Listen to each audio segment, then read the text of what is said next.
Albi, chef-lieu du département du Tarn en Midi-Pyrénées, est devenu aujourd'hui un haut lieu culturel qui obtint il y a 4 ans le classement au patrimoine mondial de l'humanité. Ce classement UNESCO, fierté des Albigeois, eut un effet centrifuge sur l'ensemble de la ville qui favorisa son développement culturel, économique, artistique et politique. Nous sommes partis à la rencontre des habitants, des commerçants, des artistes, des acteurs politiques et des historiens amoureux de leur ville. Depuis qu'Albi est classée en juillet 2010, la notoriété de celle-ci ne cesse de grandir et ainsi devenir aux yeux du monde non plus une ville de campagne, mais un haut lieu d'échange au-delà des frontières nationales. Nous allons tenter de découvrir les engrenages du classement UNESCO dans cette ville rose. Le projet UNESCO est né de l'idée du maire d'Albi, Philippe Bonnecarrère, en 1996, lui-même convaincu du véritable potentiel de la ville. Une première préparation du dossier est effectuée. Plus tard, dans les années 2000, le dossier échoue et c'est en 2008 que le projet est réinvesti. Nous avons repris les 2 tomes du projet, donc le premier qui est un tome descriptif pour expliquer en quoi la cité épiscopale d'Albi est exceptionnelle et a une valeur universelle exceptionnelle, donc est incomparable avec d'autres sites qu'il y a dans le monde, et un tome numéro 2 qui est notre plan de gestion, c'est-à-dire notre engagement pour les années à venir sur ce bien. Après 1 an et demi d'études sur le dossier, l'UNESCO accorde à l'unanimité le classement au patrimoine mondial de l'humanité. Albi est classé le 31 juillet 2010. Mais ce classement a été favorisé par une coopération nord-sud entre Albi et la ville d'Abomey au Bénin, où les palais royaux étaient en péril. Une aide par un échange de moyens humains et de savoir-faire avec le Bénin a permis à Albi de se démarquer des autres sites en concurrence à l'UNESCO. Alors le lendemain de l'inscription, déjà, il y a eu une très grande fierté des Albigeois qui ont, je crois, redécouvert leur ville. C'est-à-dire qu'ils la connaissaient évidemment, mais ils l'ont regardée avec un autre regard en se disant « c'est vrai que quand même, on est assez exceptionnel ». Donc autant sur le dossier, on avait décidé de travailler en petit comité parce qu'il est compliqué d'obtenir un classement si on travaille à trop nombreux. Autant vraiment, le lendemain du classement, on s'est dit « ce classement, il est pour les Albigeois ». Et en fait, petit à petit, s'est mise en place une démarche de promotion territoriale véritablement de la ville, parce qu'on s'est aperçu que les Albigeois avaient beaucoup d'idées et beaucoup de projets pour leur ville, qu'il y avait un réel dynamisme qui s'est mis en place. On voulait quand même garder une image d'authenticité et d'intégrité vraiment pour la ville. Le classement de la cité épiscopale d'Albi s'est appuyé entre autres sur l'uniformisation du bâti. Elle possède des lieux emblématiques tels que la cathédrale Sainte-Cécile, le Pont-Vieux, le palais de la Berbie ou encore la collégiale Saint-Salvi. La cathédrale Sainte-Cécile est imposante par ses 113 mètres de long et ses 80 mètres de haut. Elle fut bâtie sous la demande de Bernard de Castanet, un des plus proches conseillers du pape Boniface IX. Les chanoines, religieux en charge de la gestion de leur patrimoine, ne s'entendaient pas sur le choix de leur évêque. Le pape décida alors d'envoyer Bernard de Castanet, qui commanda la cathédrale dès son arrivée. Il n'en verra jamais la fin, puisque la construction dura un siècle complet. Le moment de l'arrivée de Bernard de Castanet est un moment très particulier qui se situe après la croisade des Albigeois. Donc dans la région s'est développée l'hérésie cathare, il y a eu une croisade armée et l'évêque arrive bien après cette croisade alors que l'hérésie n'est pas éradiquée. À la suite de la croisade, c'est un cas particulier, l'évêque est devenu aussi le seigneur de la ville. Donc il a à la fois des oppositions sur le plan religieux, mais aussi sur le plan temporel. Et la cathédrale est une manière d'affirmer son autorité dans ces 2 domaines. La cathédrale d'Albi a cette particularité, c'est que toute son enveloppe intérieure est entièrement peinte. Il y a 19 000 mètres carrés de peinture à l'intérieur de cette cathédrale. Alors bien sûr, ce ne sont pas les décors de l'époque de Bernard de Castanet, de l'édifice médiéval, ce sont des décors qui ont été réalisés à la fin du XVe siècle et au début du XVIe siècle. Alors, sous la représentation du paradis se trouve une foule compacte de personnages qui sont nus et qui tiennent des livres. Au-dessous de cette foule, on voit des personnages sortir de terre, c'est la résurrection. Alors les personnages qui sont au-dessus, cette foule compacte, ce sont les gens qui vont aller au paradis. En fait, ils se présentent pour être jugés. C'est à ce niveau-là que se trouvait, au milieu de l'arcade, Saint-Michel. Et de l'autre côté, on voit une foule très différente. en désordre avec des visages grimaçants. Ce sont les gens qui vont aller en enfer. Donc tous ces personnages vont être jugés en fonction des actions de leur vie qui sont inscrites sur les livres qu'ils tiennent. Si la séparation se fait à ce niveau, au-dessous, les scènes inférieures représentent l'enfer, des deux côtés, à droite et à gauche. Et vous avez représenté l'enfer avec les peines qui correspondent aux 7 péchés capitaux. Aujourd'hui, avec le percement de l'arcade, il manque un péché, une peine correspondant à la paresse. Donc c'est la représentation des peines subies par les orgueilleux, les avaricieux, les gourmands, les luxurieux, etc. Revenons en arrière de quelques siècles, car si la cathédrale n'arrive qu'au XIVe siècle, les chanoines se retrouvaient pour prier au sein de la collégiale Saint-Salvi qui possède une église, une abbaye et un cloître. Classée au patrimoine mondial de l'humanité, elle fait partie intégrante de la cité épiscopale.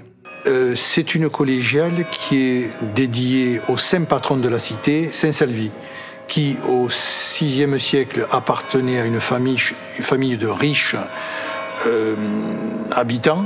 Il a soigné les pauvres, les malheureux, les lépreux. Lui-même est mort de cette maladie.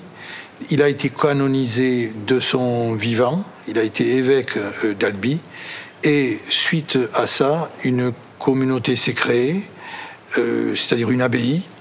Et cette abbaye, petit à petit, elle a pris de l'importance, tant et si bien qu'au IXe siècle, une famille a donné un terrain à l'endroit où nous sommes, et cette abbaye a commencé à s'ériger, notamment par la tour que l'on voit au nord, qui est une tour de guet qui est du XIe siècle, et progressivement, la collégiale s'est agrandie, et nous sommes ici dans le cloître, qui est un cloître qui a été érigé au XIIIe siècle, en 1270. Le Pont Vieux, autre monument classé au patrimoine mondial de l'humanité, est le plus vieux pont de la cité épiscopale. Construit entre 1035 et 1042, il est rapidement devenu un pont à péage et devint propriété des consuls jusqu'à la Révolution française.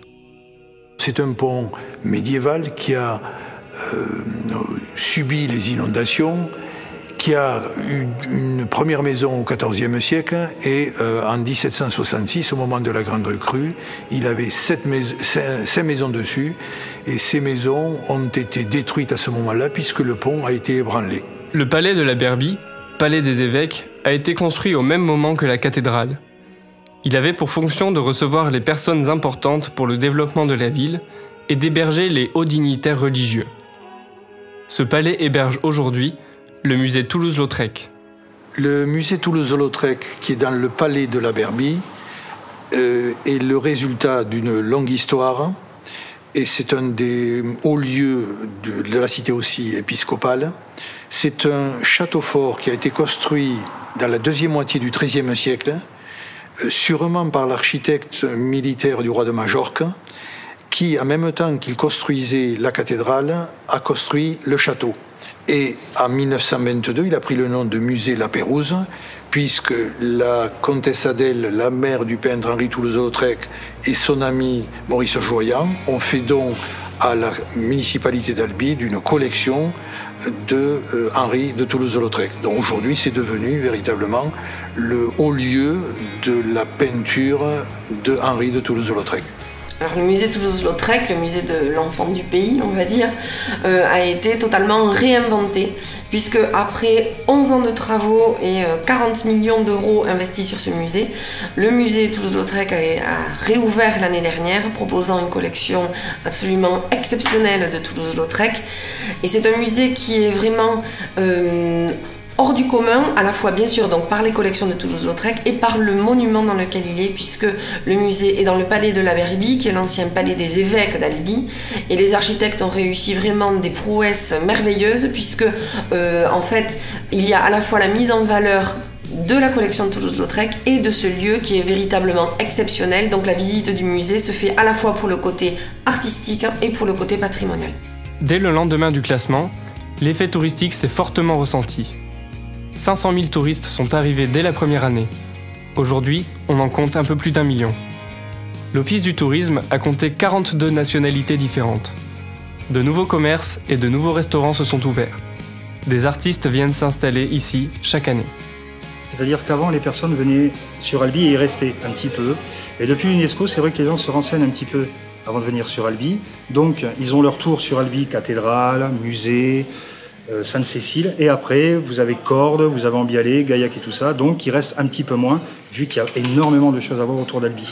Je pense que l'UNESCO a fait un peu tache d'huile autour d'Albi. Et ça a fait profiter énormément de villes à côté, comme Cordes, qui était déjà très connues avant. Gaillac, bien sûr, pour ses vignobles. Lui, c'est Philippe, restaurateur dans le centre historique d'Albi. Aux Arcades, son restaurant, ce n'est que du fait maison. Un moyen pour les touristes de découvrir les véritables spécialités locales. C'est-à-dire que nous, on a ouvert après l'annonce UNESCO, l'année d'après.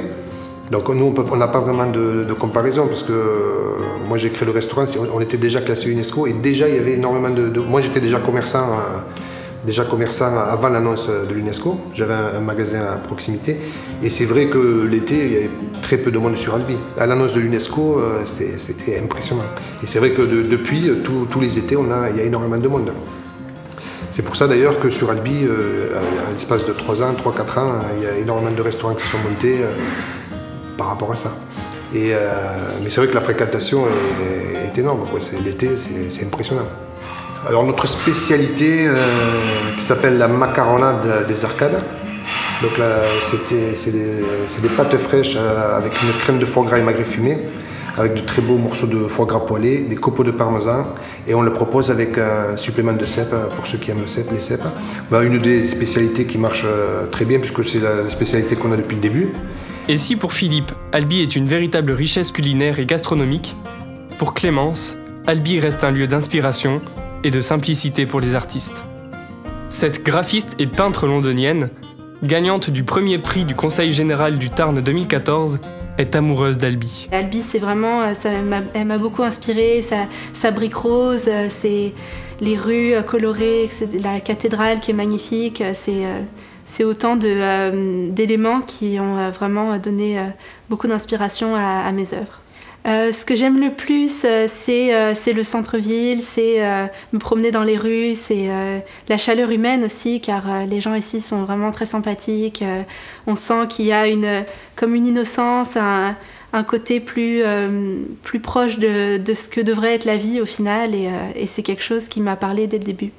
Alors mes projets, c'est développer au maximum mon art ici, pouvoir me mettre au service des Albigeois, de la ville, pouvoir proposer mes créations, pourquoi pas aussi aux touristes qui viennent, et voilà, vraiment me mettre au service de cette ville. Albi, haut lieu de culture en France, ne cesse aujourd'hui de grandir et de s'épanouir.